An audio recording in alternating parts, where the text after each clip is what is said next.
Good morning from Uttarpara station 3 number प्लाटफर्मे आमी दाड़िये आछि।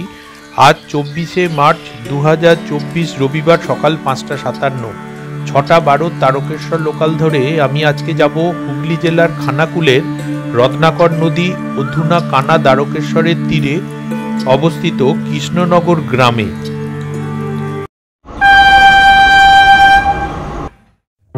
तारकेश्वर लोकाल आसছে, चलुन उठे पड़ा जाक।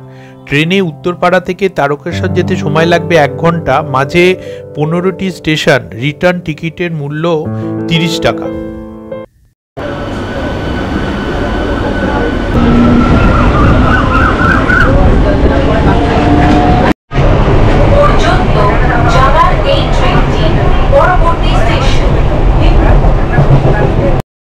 একটা ঝকঝকে সকাল, খুব ভালো লাগছে।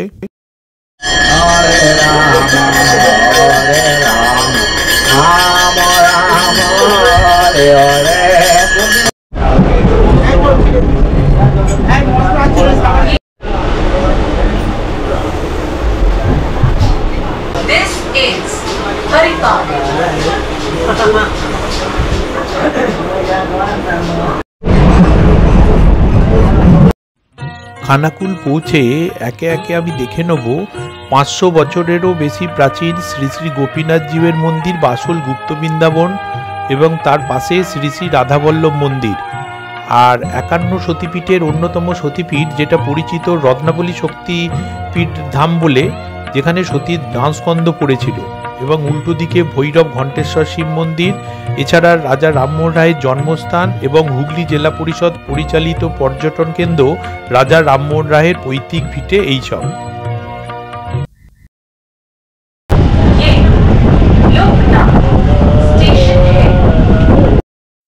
লোকনাথের পরেই এই তারকেশ্বর স্টেশন।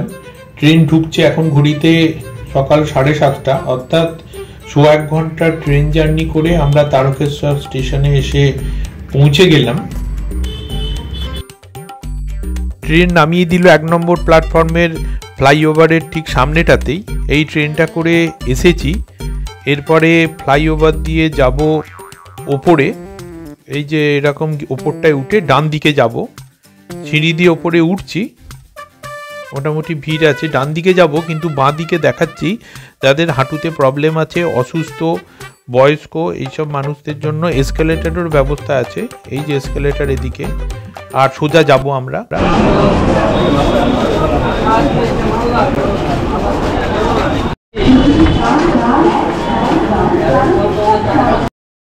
একদম এক প্রান্ত থেকে আরেক প্রান্তে এসে আমরা নিচে নামছি।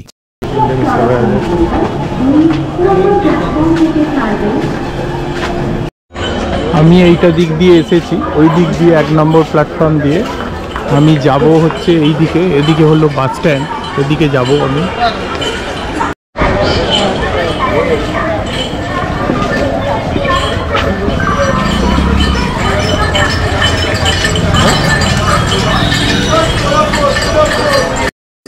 ফ্লাইওভার থেকে নেমেই সোজা যাচ্ছি। এই যে পুরো এটা বিশাল মার্কেট, ফলের মার্কেট এটা পুরো, আর এই পেছন দিক থেকে এলাম আমরা।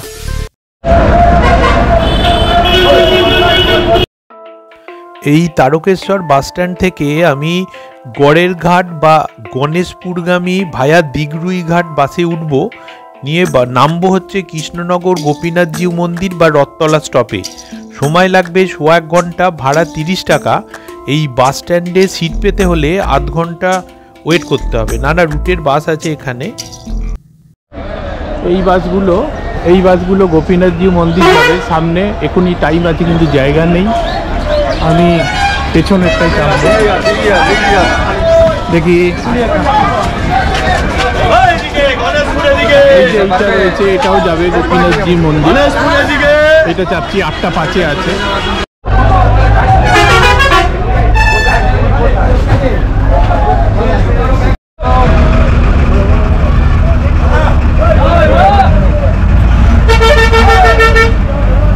সামনের দিকে দেখ, গাড়িগুলো ছাড়ছে, তাড়াতাড়ি তাড়াতাড়ি গাড়িটা ছেড়ে দিয়েছে। কোথায় যাবে?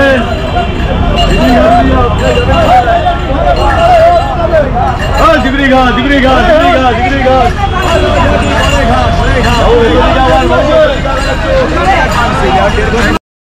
আমাকে এখানে নামিয়ে দিয়েছে বাসটা, ঠিক উল্টো দিকের রাস্তা দিয়েও যাওয়া যায়, আর আমি যাব এই বাঁ দিকে বেঁকে একটা রাস্তা আছে ওই দিক দিয়ে।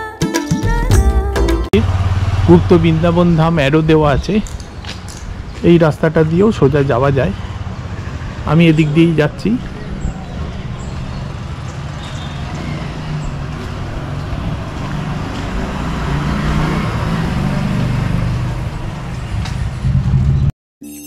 ওই দূরে বাম দিকে দেখতে পাচ্ছি শ্রী শ্রী গোপীনাথ জীবের মন্দির বাসল গুপ্ত বৃন্দাবন, এখনই যাব। ঠিক উল্টো দিকে দেখতে পাচ্ছি পুষ্করিণী। 500 বছর আগে এটি সরোবর ছিল। অভিরাম ঠাকুর খানাকুলে শ্রী শ্রী গোপীনাথ বিগ্রহকে স্বপ্নাদেশে এই স্থানে মাটির তলা থেকে তুলে মন্দিরে প্রতিষ্ঠা করেন। এই কুণ্ডর নাম রামকুণ্ড। আজও এই পুষ্করিণীর জল ভক্তজনের কাছে তীর্থবাড়ি স্বরূপ। শোনা যায় এই কুণ্ডের জলে যদি কেউ চান করে শুচিশুদ্ধ মনে, তাহলে নানা ধরনের দুরারোগ্য ব্যাধি থেকে সে আরোগ্য লাভ করে, এরকমই বিশ্বাস আছে। আমি এখন দাঁড়িয়ে আছি 550 বছরের বেশি প্রাচীন শ্রী শ্রী গোপীনাথ জীবের নবরত্ন খচিত পুরাতন মন্দিরে। এই মন্দিরে গর্ভগৃহে কোনো বিগ্রহ নেই, আছে নতুন মন্দিরে 72 ফুট উঁচু পাশেই যে নতুন মন্দির আছে ওখানে আছে। এই মন্দিরের চূড়ায় আছে একটি গরুর দেবতার মূর্তি, যিনি মন্দিরকে সারা বছর বিভিন্ন বিপদ থেকে রক্ষা করছেন। এই মন্দিরটি তৈরি করেছেন শ্রী অভিরাম গোস্বামী ও প্রতিষ্ঠা করেছেন স্বয়ং শ্রী চৈতন্য মহাপ্রভু। তখন উনি একে উত্তর বৃন্দাবন বলেছেন। দোল পূর্ণিমা ও নতুন মন্দিরের সংস্কারকালে বিগ্রহকে পুরাতন মন্দিরে আনা যায়। আর এই যে বিশাল নাট মন্দির, আর নাট মন্দিরের সামনে 72 ফুট উচ্চতা সম্পন্ন নতুন মন্দির, যেটি আরামবাগের রায় পরিবার, রায় জমিদার বাড়ি প্রতিষ্ঠা করেছিলেন। সেই মন্দিরটাতে আমরা যাব, গর্ভগৃহে শ্রী শ্রী গোপীনাথ জিউকে দর্শন করব। তো এই মন্দির এখন বন্ধই আছে, খুব সুন্দর মন্দির এটা।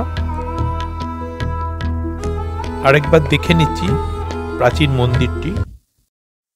70 টাকা দিয়ে একটা ভোগ প্রসাদের কুপন কেটে নিয়েছি।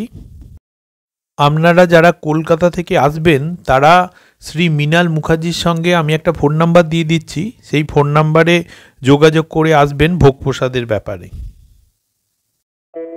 প্রভু অভিরাম গোপাল গোস্বামীর লীলাভূমি এই শ্রীপাঠ কৃষ্ণনগর গুপ্ত বৃন্দাবন।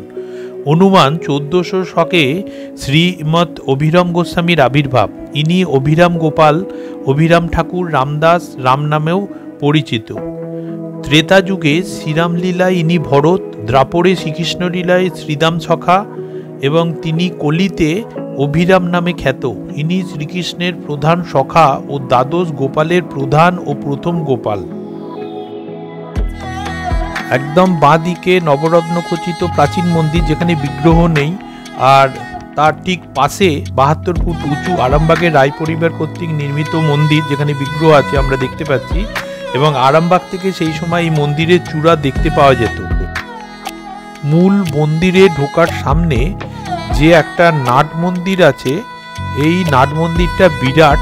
এটা 38 ফুট লম্বা, 35.5 ফুট চওড়া, যা 18 ফুট উঁচু, 40টি কড়িবর্গার থামযুক্ত। প্রতিটি থামের পরিধি হচ্ছে 6 ফুট। এটা এরকম নাট মন্দির, এরকম কড়িবর্গা দিয়ে এত সুন্দর সাজানো নাট মন্দির খুব একটা দেখতে পাওয়া যায় না। ঝাড় রয়েছে, পর্যাপ্ত আলোর বন্দোবস্তও রয়েছে। সোজা গেলে গর্ভগৃহে শ্রী শ্রী গোপীনাথ জিউর বিগ্রহ আছে। আমরা এখন নাট মন্দিরটা দেখছি। অনেকই বড় নাট মন্দির। যখন উৎসব হয়, যেমন দোল পূর্ণিমার সময় বা অন্য কোনো সময় বাৎসরিক অনুষ্ঠান যখন হয়, তখন এখানে প্রচুর ভিড় হয়, জনসমাগম হয় এবং খুব সুন্দর এই নাট মন্দিরটা লাগছে। আমি এখন ঘুরে ঘুরে দেখছি নাট মন্দিরটা। কিংবদন্তি আছে, আহিরিটোলা নিবাসী এক নিঃসন্তান বিধবা রমণীকে প্রথমে শ্রী জগন্নাথ রূপে ও পরে শ্রী গোপীনাথ রূপে দর্শন দিয়ে বাবা গোপীনাথজি বলেন যে, আমি কাষ্টাসনে থাকি, বড় কষ্ট হয়, একটি রত্নবেদী করে দাও, এবং সাথে কৃষ্ণনগর খানাকুলে আসার পথ নির্দেশ দেন। তিনি একা খুঁজতে খুঁজতে একদিন দুপুরে এখানে এসে পৌঁছন এবং বিকেলে মন্দির খুলতেই শ্রী গোপীনাথজিউকে দর্শন করে অজ্ঞান হয়ে যান। পরে রত্নবেদী উনি নির্মাণ করে দেন। প্রধান মন্দিরের গর্ভগৃহে আমরা এখন শুধু দেখতে পাচ্ছি শ্রী গোপীনাথ জিউয়ের মণিময় মূর্তি এবং অন্যান্য সব, যেমন বলরামের মূর্তি, নারায়ণশিলা, তারপরে অভিরামের মূর্তি, অষ্টধাতু রাধারানীর মূর্তি, শ্রী ব্রজবল্লভ, সব কিছুক্ষণ পরে চান করানোর পরে এখানে নিয়ে এসে সাজানো হবে। সেই জন্য আমি কিছুক্ষণ ওয়েট করছি। আচ্ছা, আপনি কি এখানে পুজো করেন, তাই তো? আচ্ছা, ব্রাহ্মণ আছে। আর এমনি এই মন্দিরটা কটা থেকে কটা অবধি খোলা থাকে? এই তো আপনার 9টায় খোলে। আচ্ছা। আর পুজো হবে 11টার সময়। আচ্ছা। তারপর অন্নভোগ হবে, অন্নভোগ নিবেদন হবে মোটামুটি 1-1:30টার মধ্যে। আচ্ছা। তারপর ঠাকুর শয়ন হয়ে যাবে, বন্ধ হয়ে যায়, আবার বিকেলে 5টায় খোলে। আচ্ছা, 5টায় খোলে, আবার সন্ধ্যা আরতি হয় 6টায়। আচ্ছা। আবার রাত্রে বন্ধ হয় 8টা, 8:30। 8টা, 8:30টায় বন্ধ হয়ে যায়, শীতল হয়ে বন্ধ হয়ে যায়। আচ্ছা, ইনি হচ্ছেন বিগ্রহ, তাই তো? আর ওই ঠাকুর শয়নে আছে এখন, ওই জন্য দেখতে পাচ্ছি। এটাই গোপীনাথ, এখন অভিরাম বলরাম সব শয়নে আছে। উঠবেন? আচ্ছা আচ্ছা, কতক্ষণ পরে উঠবেন? একটু পরে উঠবেন? হ্যাঁ, মোটামুটি 8 ঘন্টা 50 মিনিটের মধ্যে। আচ্ছা আচ্ছা আচ্ছা, ইনি হচ্ছেন মানে ওনারই একটা বিগ্রহ, তাই তো? আচ্ছা, গোপীনাথের বিগ্রহ। আর বলরাম, অভিরাম জি ওরা সব শয়ন করছে। আচ্ছা, হ্যাঁ, মানে এইটা হচ্ছে বলরাম, এটা অভিরাম, এটা মদন মোহন, এটা নারায়ণ, এটা ব্রজগোপাল, এটা রাধারানী। আচ্ছা, এনারা একটু পরে উঠছে, তাই তো? আর এখানে কি এইসব মানে বই পাওয়া যায়? হ্যাঁ, বই পাওয়া যায়। কত করে বইটার দাম? বইটার দাম 40 টাকা। 40 টাকা। আর ছবিও পাওয়া যায়। ছবিও পাওয়া যায়। আচ্ছা।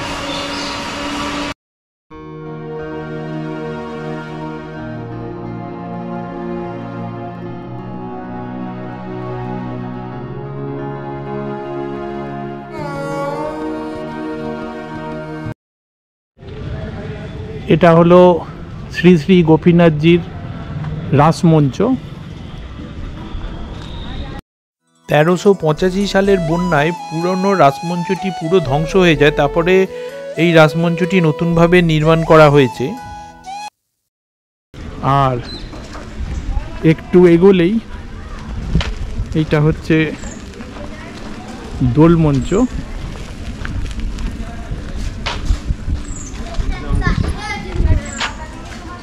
দোলমণ্ডপ এটা।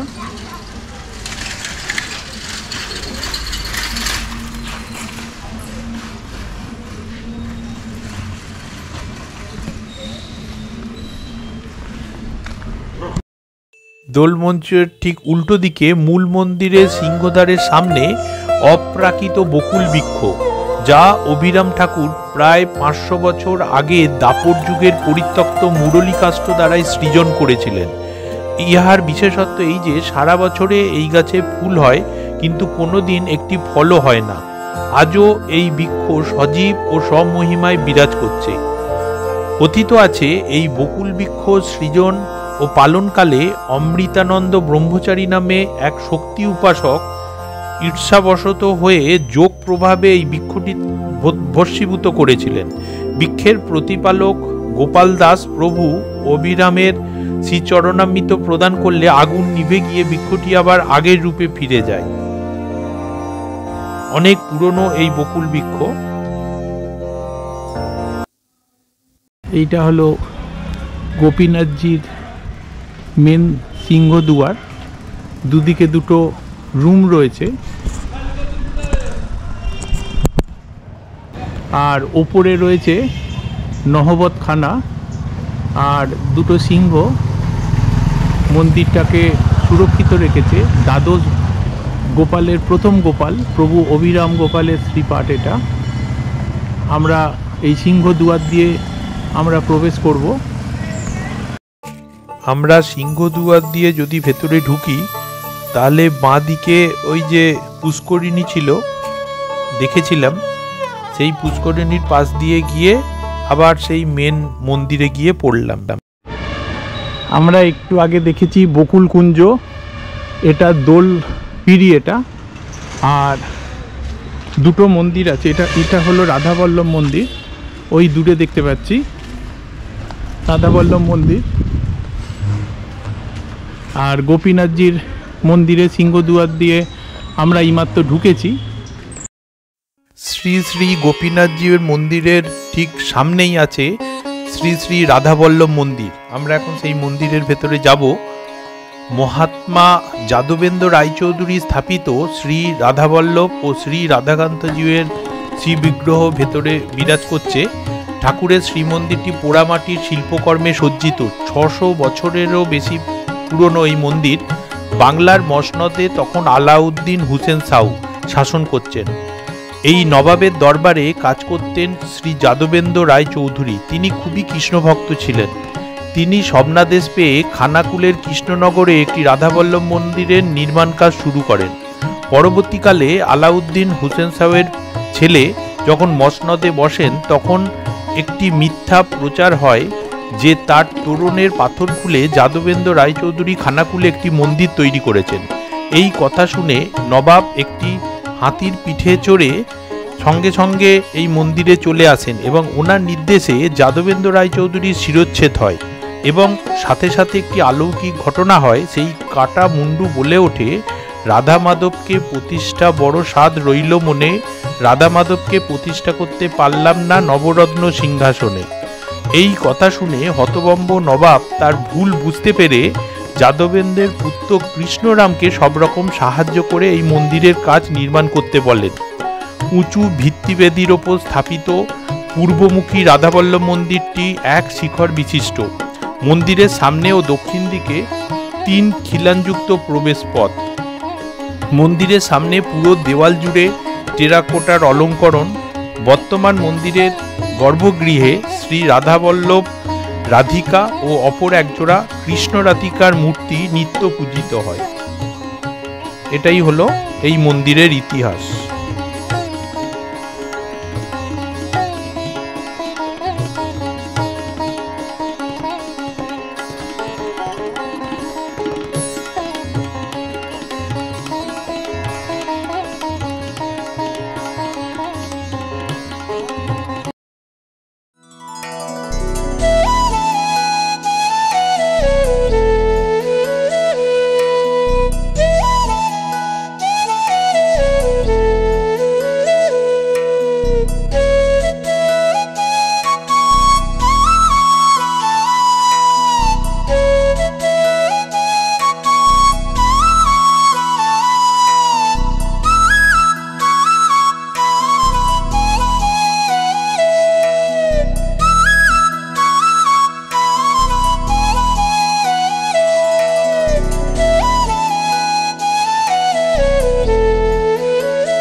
আমি নিত্যব্রত মুখোপাধ্যায়, রাজা রামমোহন রায়ের দৌহিত্র বংশধর।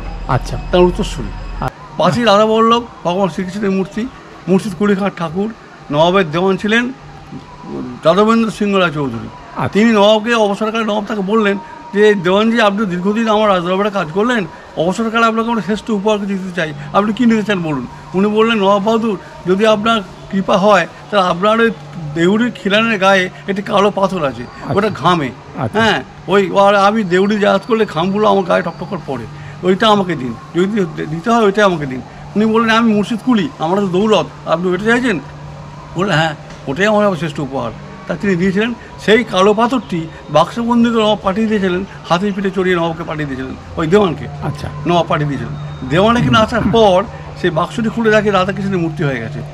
খবরটি নবাবের কাছে যাওয়ার পর নবাব ক্রুদ্ধ হয়ে ঘোড়া ছুটিয়ে এসে ওই দেওয়ানজির গলাটি কেটে দিয়েছিলেন।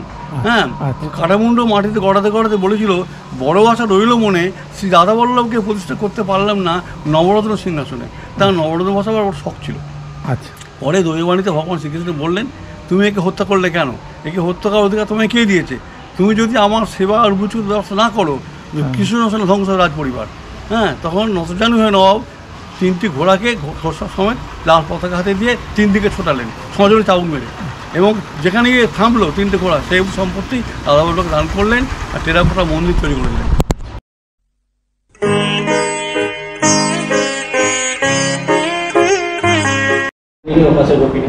আচ্ছা, ওইটা কদম গাছ তাই তো? ওইটা কদম গাছ। আচ্ছা, পাশে গোপিনীরা আছে। আচ্ছা, গোপিনীরা পাশে আছে। তলায় যমুনা বয়ে যাচ্ছে। আচ্ছা, তলায় যমুনা বয়ে যাচ্ছে, তলায় ধেনু চলছে। আচ্ছা, মানে চড়ে। আচ্ছা, আর এই দিকটা হচ্ছে বলরাম। আচ্ছা, এই দিকটা বলরামজি তাই তো? বলছি বলরাম এই দিকে। এইটা বলরাম, ওইটা হচ্ছে অভিরাম। এটা অভিরাম। এটা মদন গোপাল, এটা ব্রজগোপাল। ব্রজগোপাল, রাধারানী। আর একদম একদম পেছনে গরুর। হ্যাঁ, গরুর দেবতা। ঠিক আছে, আপনাকে বলি তাই, নাহলে অন্যজনকে বলতেন যে গোপীনাথটা হেলিকপ্টার। না না, ঠিক ঠিক, এইভাবেই আগে বলি। হ্যাঁ, আমি নিত্যব্রত মুখোপাধ্যায়, রাজা রামমোহন রায়ের দৌহিত্র বংশধর। আচ্ছা, তার উত্তরসূরি। আচ্ছা, গুপ্ত বৃন্দাবন নাম বলা হয়। আচ্ছা। যেমন এই একটা মাঝখানে নদী আছে, এর নাম কানাদারকেশ্বর। তার বামকুল রাধানগর, ডানকুলটা কৃষ্ণনগর। হ্যাঁ, যেমন তা ওই রামমোহনের প্রপিতামহ কৃষ্ণচন্দ্র বন্দ্যোপাধ্যায়, উনি এখানে এসেছিলেন রাধানগরে, নবাবনাকে পাঠিয়েছিলেন কৃষ্ণনগরে চৌধুরী জমিদের বন্দোবস্ত করে দেওয়ার জন্য। আচ্ছা, উনি এখানে এসে রামমোহনে আসলে মানে প্রভুর ছিল পরম বিশুদ্ধ ভক্ত। আর ওনার এ ছিল মন্ত্রণালয় ছিল মানে হচ্ছে শাক্ত। আচ্ছা, আর এরা হচ্ছে পরম বৈষ্ণব, আর ওরা হচ্ছে পরম শাক্ত, ব্রাহ্মণের মামাবাড়ি। আচ্ছা, এবার উনি গোপীনাথের শ্রী অভিরাম গোস্বামী পরিচিত গোপীনাথ, যে গুপ্ত বৃন্দাবন খ্যাত গোপীনাথ, যিনি প্রভু এসেছিলেন, এসে মানে গোবিন্দ ঋষিতে বকুলকুঞ্জে বাঁশি বাজিয়েছিলেন। সে বকুল গাছটা এখনও আছে, বকুলকুঞ্জটি। সেখান থেকে শ্রী অভিরাম তাকে বুকে করে নিয়ে গিয়ে এটি খড়ের ঘরে প্রতিষ্ঠা করেন। তারপর এক ধনী ভক্ত নবরত্ন মন্দির তৈরি করে দেন। হ্যাঁ, নবরত্ন আকারে একটা মন্দির করে দেন। পরবর্তীকালে আবার আরেক জমিদার মাধবপুরের, যেমন ঈশ্বর পুণ্ডরীকাক্ষ রায়, তারা নতুন মন্দির করে সেখানে ঠাকুরকে নিয়ে গিয়ে প্রতিষ্ঠা করেন। ঠাকুর এখন নতুন মন্দিরে আছেন। এই মন্দিরের বয়স হয়ে গেল 600 বছর। এই টোটোটা করে যাচ্ছি রত্নাবলী সতীপীঠ, 2 কিলোমিটার দূরে, 20 মিনিট সময় লাগবে। আমরা রত্নাবলী সতীপীঠ ও ঘণ্টেশ্বর শিব মন্দিরের ওখানে এসে গেছি। হ্যাঁ দাদা, কেউ যদি পুজো দিতে আসে, কি দোকানের নাম আপনার? আদি ঘণ্টেশ্বর তাই তো, মিষ্টান্ন ভান্ডার। এখানে কত টাকা করে পুজো শুরু হচ্ছে, কোনো স্যাম্পেল আছে? হ্যাঁ, এইটা 51 টাকা। এটা 51 টাকা। 51 টাকার এটা পুজো তাই তো? এটা 31 টাকা। এইগুলো 31 টাকা। আর এইগুলো হচ্ছে 21 টাকা। আপনার যেমন ক্ষমতা, এখানে কোনো প্রেসার সৃষ্টির ব্যাপার নেই। ঠিক আছে, ঠিক আছে। এটা কত? এটা 51 টাকা। এটা 51 টাকা। সব কিছু পুজোর সেটটা থাকে 51 টাকা। 51 টাকার পুজো। আর এমনি ক টাকা থেকে শুরু? মোটামুটি 21 টাকা। 21 টাকা থেকে সর্বনিম্ন 21 টাকা আপনাকে নিতে হবে। আপনারা আসুন এই দাদার কাছে, একদম কর্নারের দোকানের এর সামনে, একদম মন্দিরের উল্টো দিকেই একদম। আদি দোকানে। হ্যাঁ, আদি ঘণ্টেশ্বর মিষ্টান্ন ভান্ডার। আবার উৎপত্তি থেকে এই তো এখানেও লেখা রয়েছে। আর এগুলো কি ঠাকুরের প্রসাদ নাকি?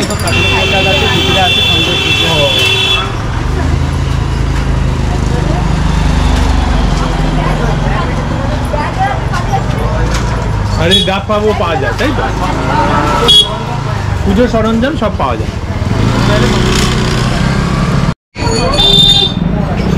এটা হলো ঘণ্টেশ্বর মিষ্টান্ন দোকান। এখানে সব পুজোর মানে সামগ্রী সব পাওয়া যায় তাই তো? আচ্ছা, মানে ক টাকা থেকে শুরু? এই যে স্যাম্পেল রয়েছে, কিরম দাম এগুলো? এটা দেখুন, সবকিছু ফুলের মালা টালা সবকিছু। আপনার দোকানের নাম এইটা তাই তো? নিউ ঘণ্টেশ্বর মিষ্টান্ন ভান্ডার। আপনার নাম কি আছে? আমার নাম রতন মান্না। রতন মান্না। আচ্ছা, একটু বলুন কোনটা কিরম দাম আছে? এই প্রসাদটা দেখতে পাচ্ছেন, ফুলের মালা টালা সবকিছু দিয়ে হচ্ছে, এটা হচ্ছে 51 টাকা। এটা 51 টাকা। আর এটা ধূপ মোমবাতি টমবাতি দিয়ে 31 টাকা। এই ছোটটা? হ্যাঁ, 21 টাকা। এইগুলো 21 টাকা। 21 টাকা। আচ্ছা, ওইগুলো যে প্যাকেটগুলো আছে হচ্ছে 31 টাকা। 31 টাকা। এবার আপনি সন্দেশ, মাখা সন্দেশ, গুজিয়া, ওগুলো যা হবে অ্যাড করে দেওয়া যাবে, ওজন করে কিনে নিতে পারেন। ঠিক আছে, ঠিক আছে। এমনি মানে পুজো সরঞ্জাম সব রকমই পাওয়া সব যায়? রকম পাবেন, আপনি যেটা চাইবেন সেটাই। ঠিক আছে। আপনার দোকানের নাম রত্নাবলী পূজার ভান্ডার, ডালি। আচ্ছা, সব রকম পুজোর পাওয়া যায়। আচ্ছা, কত থেকে শুরু এগুলো? আপনার পুজোর ক্ষমতা 11 টাকা থেকে আমার শুরু। 11 টাকা থেকে শুরু আছে তাই তো? আচ্ছা 51, 21 সব এসব আছে। 51 আছে, 101 আছে, আমাদের কাছে ফুল ফল এভরিথিং সব কিছু। অনেকে দুধ, গঙ্গা জল, ঘি, মধু দিয়ে আমরা এইসব দিয়ে বানিয়ে দিই। আচ্ছা এগুলো সব বানিয়ে দেন? হ্যাঁ, এটা 20 টাকা দাম নেই। এগুলো 20 টাকা, তাই তো? আমাদের এখানে সমস্ত দোকানটার মধ্যে সমস্ত আভিজাত্য আছে। আচ্ছা ওইগুলো কি ফুলের ডালে 101 টাকার ডালি আছে, 51 টাকার ডালি আছে। আচ্ছা আমরা এইখানে এমন যাত্রী নিবাসের মতো আছে, বসার ব্যবস্থা আছে। আচ্ছা সকালবেলা কেউ এলে এমনি একটু রেস্ট ফেস্ট নিতে পাবেন, কাপড় ছাড়া রুম পর্যন্ত সব কিছু আছে। আচ্ছা আচ্ছা, তো এখানে যারা পুজো টুজো দেবে তাদের এমনি রেস্ট নিতে পারবে, নিতে পারবেন, জুতো রাখার জায়গা আছে, সমস্ত কিছু। আচ্ছা আচ্ছা, এখানে তাহলে সব রকমই আছে, জুতোও রাখা যাবে, রেস্টও নেওয়া যাবে, এখান থেকে পুজোর ডালি কিনে নিয়ে মন্দিরে যাওয়া যাবে। আর ওই ঘণ্টেশ্বর শিবের কাছে জল টল ঢালার জন্য সবকিছু রয়েছে, গঙ্গা জল, ঘি, মধু দিয়ে আমরা রেডি করে দিই। আচ্ছা সেক্ষেত্রে কিরকম করে? আচ্ছা 20 টাকা বলি, 20 টাকা দাম নেই। আচ্ছা আচ্ছা, এবার পূজার ক্ষমতা যার যেমন সামর্থ্য সেই অনুযায়ী নেবেন, মানে ফুল ফল সবকিছু এখানে পাওয়া যায়। ঠিক আছে। আর এমনি ছবি টবিও সব? হ্যাঁ, বাবার পিকচার আছে, মা রত্নাবলীর পিকচার আছে, রত্নাবলী বিভিন্ন দেবতার পিকচার আছে। আচ্ছা পিকচার আমাদের 20 টাকা থেকে পিকচার আছে। আচ্ছা, মানে সবার যাতে সামর্থ্য হয় নিয়ে যেতে পারে। 20 টাকা থেকে শুরু আছে। এই যে যেমন পিকচার, এই পিকচারগুলো আমরা 20 টাকা করে দাম নিই। এগুলো ছোট ছোট, তাই তো? রত্নাবলীর এটা? রত্নাবলী। আচ্ছা, বাবা ঘণ্টেশ্বর আছে, একটা আছে, এটা বাবা হলো ঘণ্টেশ্বর। হ্যাঁ, এটা বাবা ঘণ্টেশ্বর। ঘণ্টেশ্বরটা কত? এটাও 20 টাকা। আচ্ছা 20 টাকা করে দুটোই? হ্যাঁ। আচ্ছা, এর উপরে আছে বিভিন্ন ধরনের, মানে এগুলো শুরু এটা। ঠিক আছে। পুজো যার যেমন সামর্থ্য।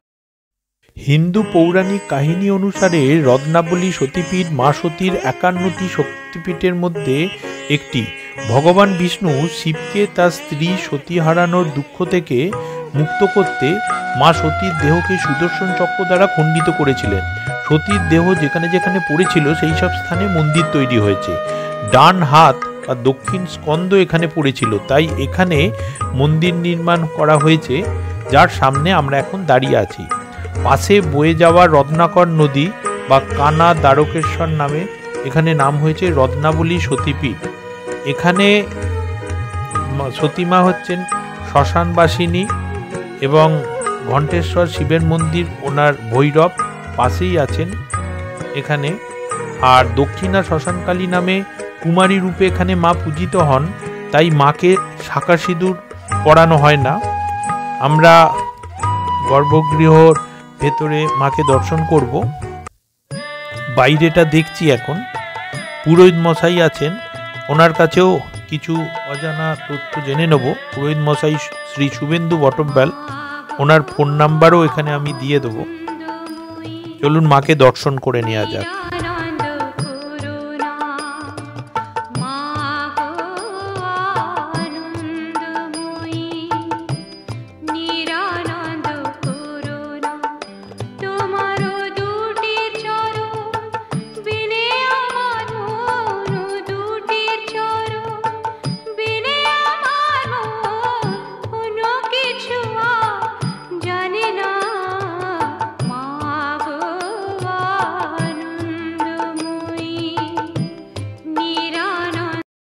একটু নামটা বলো।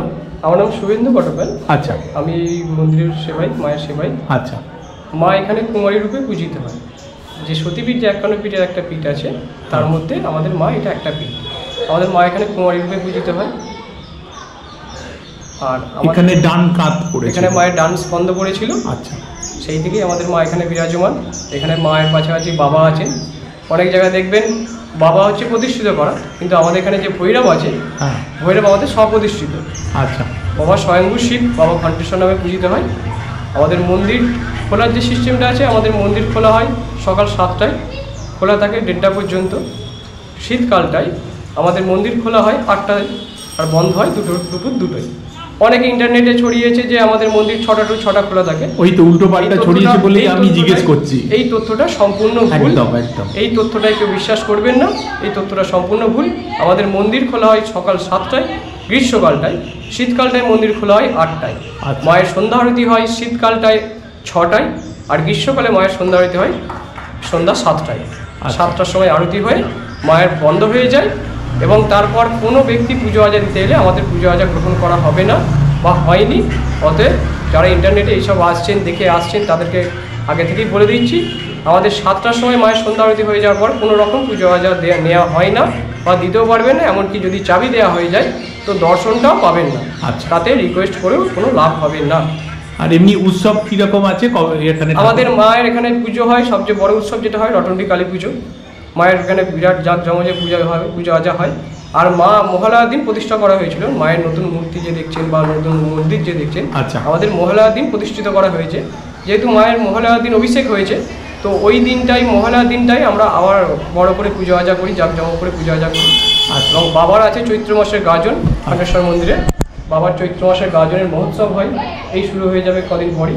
আপ টু চলবে 23 তারিখ থেকে আপ টু 30 একদম ছাপ পর্যন্ত। প্রচুর লোক সমাগম প্রচুর হয়, যদি কেউ আসেন অবশ্যই দেখতে আসতে পারেন। আচ্ছা, মেলাও বসে, চৈত্র মাসের গাজন হয়, শিবরাত্রির সময় হয়, প্রচুর জাঁকজমকে পুজো হয়, শিবরাত্রি বাবা ভোলানাথের শিবরাত্রি হয়, এমনকি ভীম একাদশীতেও আমাদের মেলা টেলা বসে জাঁকজমকে পুজো। আচ্ছা, আর এমনি এখানে কেউ যদি মনে করে থাকবো বা থাকার দরকার পড়ে কোনো কিছু থাকার ব্যবস্থা সেরকম কিছু নেই। এবার যদি সেরকম অপরিস্থিতিকর আবেশে চলে আসে, মানে ইয়েতে চলে আসে, আমরা ব্যবস্থা করে দিতে পারি। আচ্ছা, আর এমনি ভোগ প্রসাদের কি কোনো? আমাদের ভোগ প্রসাদ, মায়ের ভোগ প্রসাদের সেরকম কিছু ব্যবস্থা বলতে আমাদের প্রতি অমাবস্যায় একজন ভোগ প্রসাদ দেয় মায়ের, তো যৎসামান্য মানে পেলে হাতে করে পেতে পারেন অল্প করি। এছাড়া আমাদের মা অন্নপূর্ণা ওখানে আছে, অন্নপূর্ণার প্রসাদ হয় প্রতি পূর্ণিমায়। আচ্ছা, ভোগ প্রসাদ হয়, বড়দের 60 টাকা, ছোটদের 40 টাকা। কন্ট্যাক্ট করতে পারেন, করে কুপন কেটে রাখতে পারি, সেরকম যদি বলেন কোনো অসুবিধা নেই। আর এমনি ভেতরে কি আলো থাকে না? সবচেয়ে বড় যেটা জিনিসটা, ভেতরে কোনো লাইটের ব্যবস্থা নেই। আচ্ছা, ভেতরে দেখতে পারেন একটা বড় প্রদীপ আছে আর একটা প্রদীপ আছে। আচ্ছা, দুটো প্রদীপ জ্বলে। মায়ের এই প্রদীপ দিয়েই সন্ধ্যা আরতি। এই একটা প্রদীপ জ্বলছে আর এই দিকে একটা প্রদীপ আছে, আমি দেখাচ্ছি আপনাকে। হ্যাঁ, দেখা। এইখানে একটা প্রদীপ আছে, এইখানে একটা প্রদীপ আছে। মানে দুটো প্রদীপে সন্ধ্যা আরতিটা শুধু এই দুটো প্রদীপ দিয়ে হয়। দুটো প্রদীপ জ্বলে। আচ্ছা, কোনো ইলেকট্রিকের লাইট টাইট কিছু জ্বলে কোনো জ্বলে না, বাইরে চলে, কিন্তু ভেতরে মা রাখতে দেয় না। আর এমনি পেছন দিকে কি রত্নাকর নদী ছিল? পেছনে রত্নাকর নদী ছিল। আচ্ছা, অভিরাম গোস্বামীর অভিশাপে রত্নাকর নদীটি মজে গিয়ে আচ্ছা এখন ওই কানা নদীতে, কানা দ্বারকেশ্বর যাকে বলে, ওই নামেই প্রচলিত আছে। আচ্ছা, এখন যেটা আছে সেটা কানা দ্বারকেশ্বর, ওই যেটা আস্তে আস্তে ব্রিজটা পড়লো নিচে যে জলটা। আচ্ছা, ঠিক আছে। আর আপনার একটু নম্বর বলুন যদি কারোর কোনো দরকার পড়ে। আমার নাম শুভেন্দু বটব্যাল, আর আপনারা আমাকে রাজা নামও এসে খোঁজ করতে পারেন। আচ্ছা, আমার মোবাইল নাম্বার 62 96 86 52 34। আচ্ছা, আরেকবার বলুন। আরেকবার বলে দিচ্ছি, নাম্বারটা একটু নোট করে নেবেন। 62 96 86 52 34। ঠিক আছে, নমস্কার। আমি এখানেই শেষ করলাম খানাকুল পরিক্রমার প্রথম পর্বটি। দ্বিতীয় পর্বে দেখা হচ্ছে। ভালো থাকবেন, সুস্থ থাকবেন।